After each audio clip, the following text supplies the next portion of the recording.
Okay guys, so we're going for a take two. Welcome back in. Take two. Hey Krista, thanks for joining. We're going for take two. We had a rocky start. Let's hope that it goes better this time. Let's flip the screen. Okay guys, so this is the first time that I've done a take two. Hi darling, how you doing? Thanks for joining. There's traffic. Okay, so can you see me? Can you hear me? I would like to know. Yeah? So we're just allowing people to gather in once again. Hey Dawn. Hi there Tony. We tried this before and it was a bit of a rocky start. Bad connection. There may be bad connection again. If that happens, then just click in and click out and let's hope for the best. Yeah, let's hope for the best. Hi Cristiano, how are you doing this evening? Let's see how it goes this time. So I tried to play you a video just before, but there was a lot of glare. It wasn't quite right, so we'll leave that for now.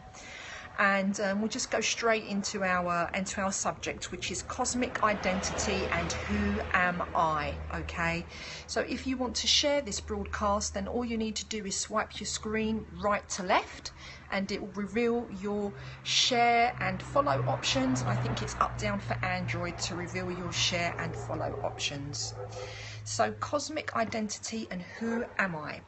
So I'm just going to go over them real quick, the first couple that we've already done, okay, for those of you who have just joined and shared, joined and come in now. Thank you very much for sharing, friends. Thanks very much.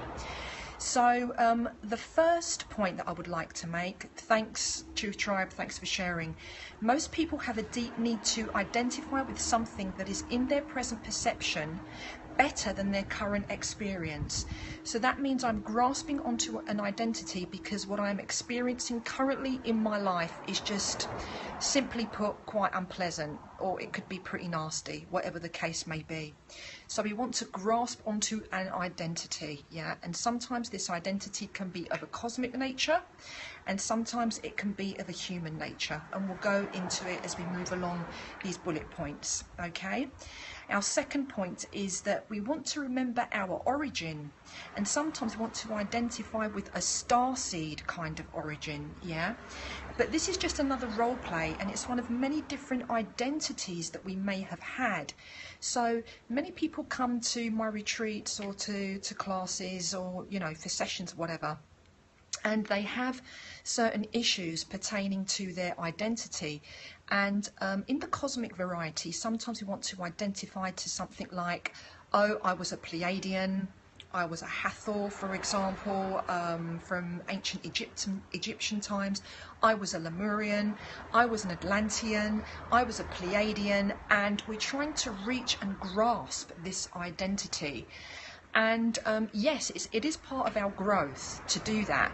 But then we come to a certain point, which is really, really important. We get to a certain point where we realize that we need to transcend the identity. So first we need to kind of connect with it, understand those identities, and then transcend them altogether. Okay, because we are far beyond those specific identities, because they are just many roles that we play through our journey as galactic and cosmic citizens of light. Okay, so all this stuff, it takes us to point 3, and point 3 is all about the cosmic abandonment theme. Cosmic abandonment.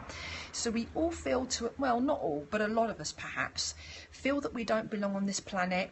Yeah, transcend all ego states. Absolutely, Tony. Yeah, we need to transcend that, but it actually comes through embodying those identities. I try to get people to sort of bypass that, but most people, hey Boot Fashionista, thanks for joining, my darling. Most people do feel the need to latch onto those identities before they can allow themselves to let go of them altogether. So this is what I've noticed through my experience of mentoring, facilitating and teaching. I've noticed. And so we feel that we've been abandoned. We feel that perhaps we don't belong on this earth. We feel awkward. We feel different. We feel odd. We feel like we don't belong. Maybe to the family unit, maybe to your society, maybe to your neighborhood, maybe to your, religious congregation, maybe to your political leaders or whatever it is that it might be, but we feel awkward and separate and it doesn't resonate. And this is one cause. This is something that causes us to re-identify, to find something that is resonant and coherent to the way that we feel. And this is why we go on this soul quest to identify. So this is where the need to identify comes from. Point 4 tells us that we have a longing and nostalgia. I had this feeling in all kinds of relationships, yes, because we feel different and we feel like we're the oddball, the odd one out. I remember when I was a kid, I was always called weirdo and witch. Even when I didn't know about this stuff, it was just like a nickname that was given to me. So I guess I was projecting something out there and people were picking that up, right? So yeah, a lot of us have been through that, and it tells us a lot about the self. It tells us about what we are not in order to retrieve who we really are. Okay, so yeah, ditto.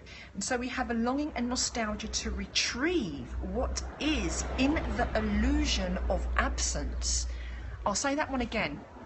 We have a longing and a nostalgia to retrieve what is in the illusion of absence. So guys, what's missing? What's missing, Truth Tribe, is it's the truth. Okay, it's an illusion. The absence is the illusion, because what you really are is deep, deep within. It was always there. It always was, it is, and it will always be. It's just that because of our experience of physical beings, we have disconnected from that truth. Okay, to be able to retrieve that identity, which is actually identity-less in truth, but it's to retrieve what it is that we always were, are, and to always and ever become. It is to retrieve our eternal and infinite nature. That's what we're trying to retrieve and to understand it. So in this mystery school scope that we're doing right now, we're just trying to understand this no identity concept. So I do invite you to go back and re-listen, because you may want to really deeply contemplate upon these truths. It is, but it doesn't have to be, you know.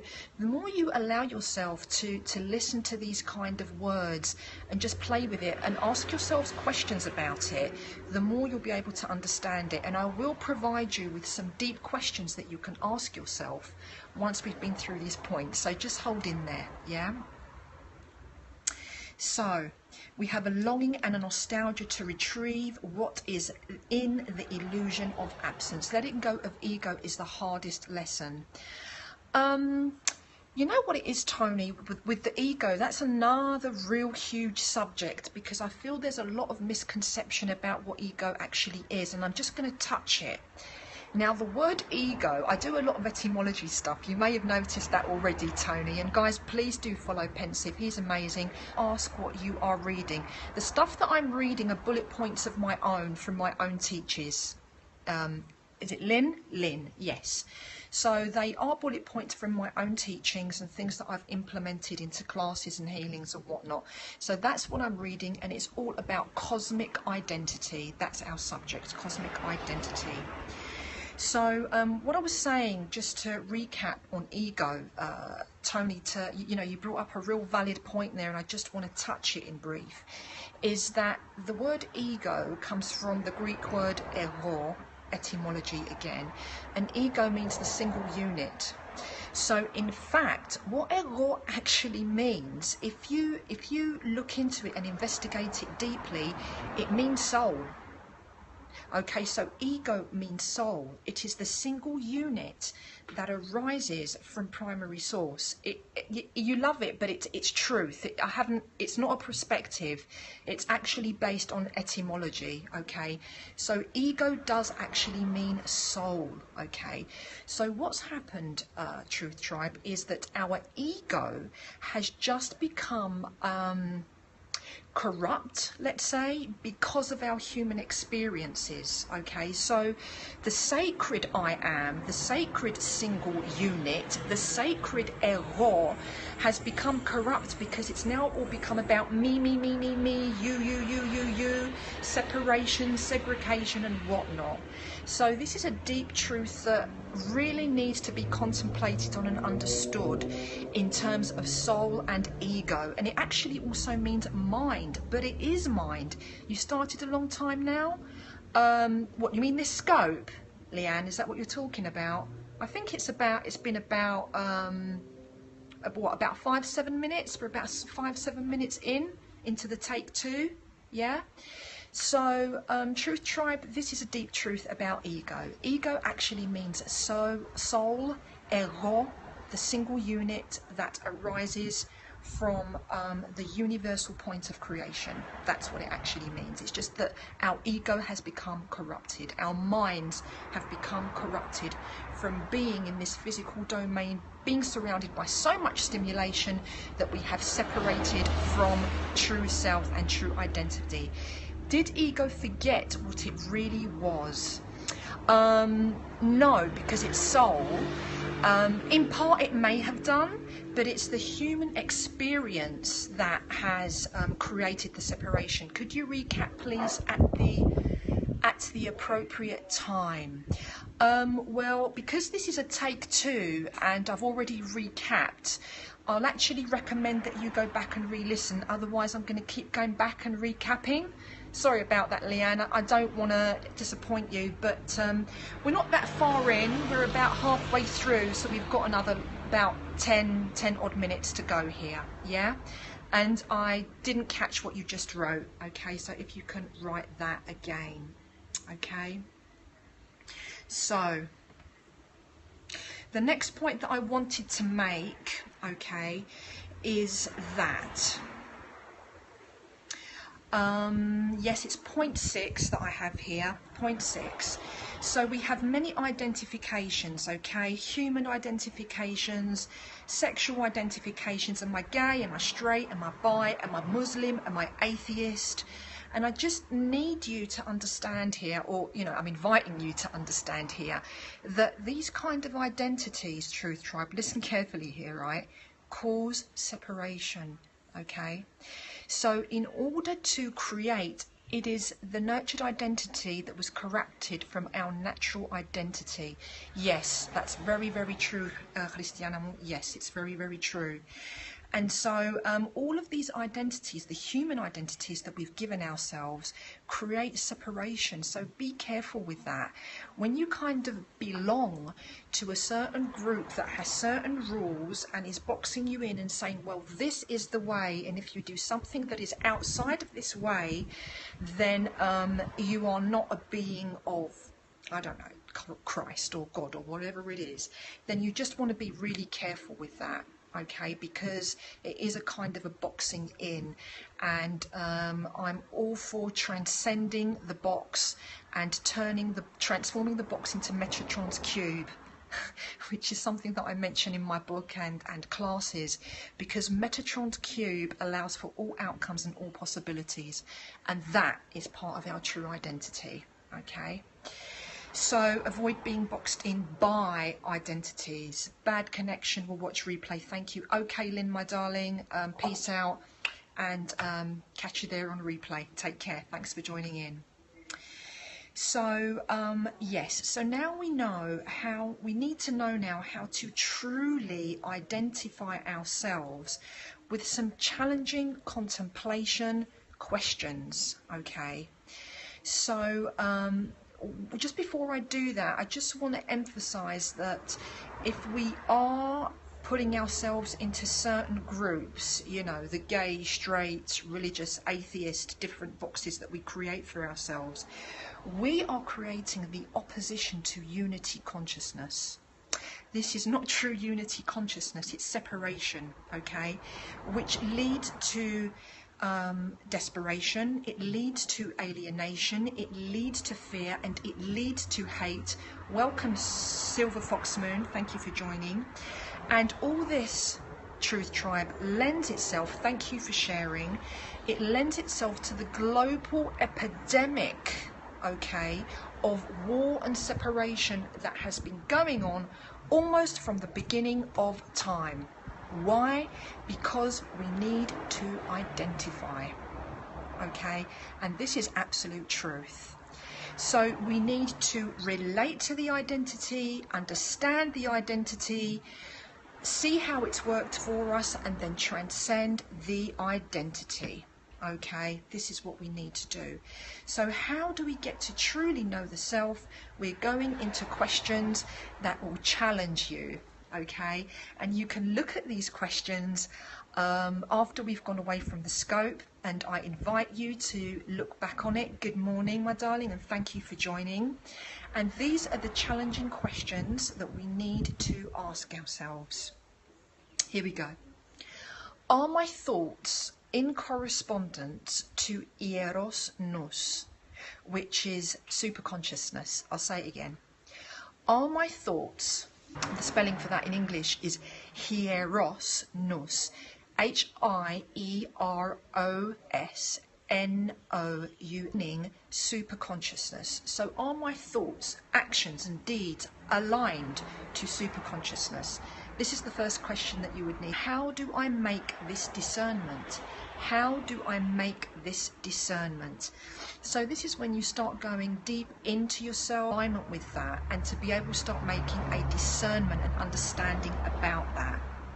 The next question is, thank you my darling Leanne, am I investigating from a sacred neutral perspective, or am I investigating from an invested perspective? Not let go of the box or the paradigm that they are in, from the identity that they are in, because they are too heavy. A bit of feedback to know that we're on the same page here, yeah?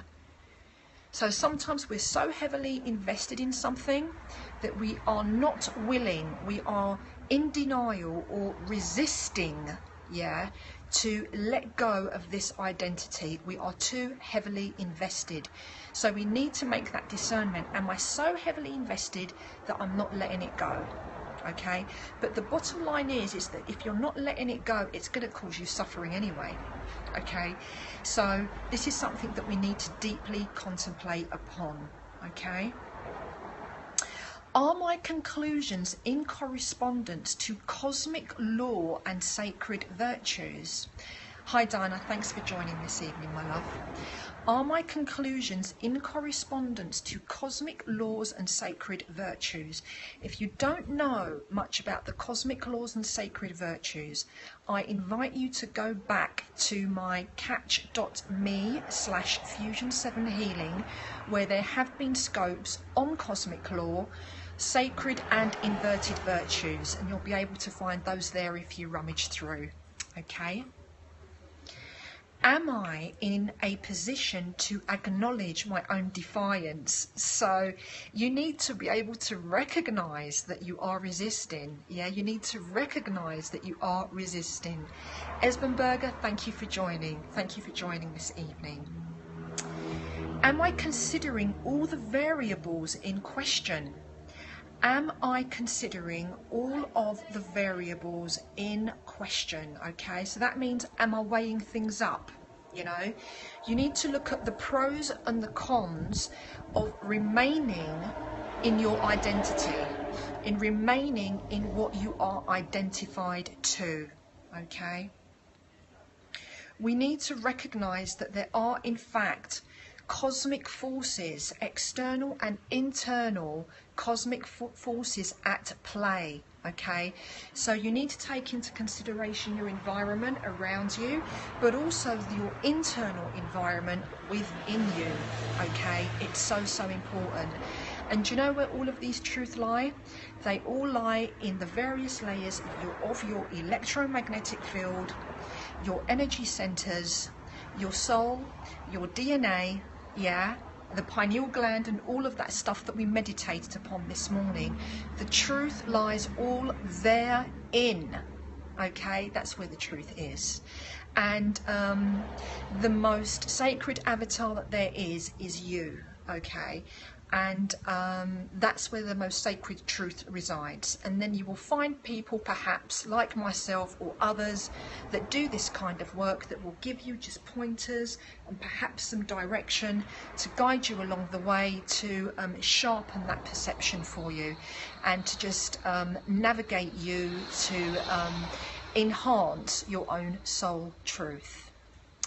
So Truth Tribe, that's what this was all about this evening. It was about cosmic identity, to release ourselves from the various things that we have identified ourselves from. What does it mean to be an avatar?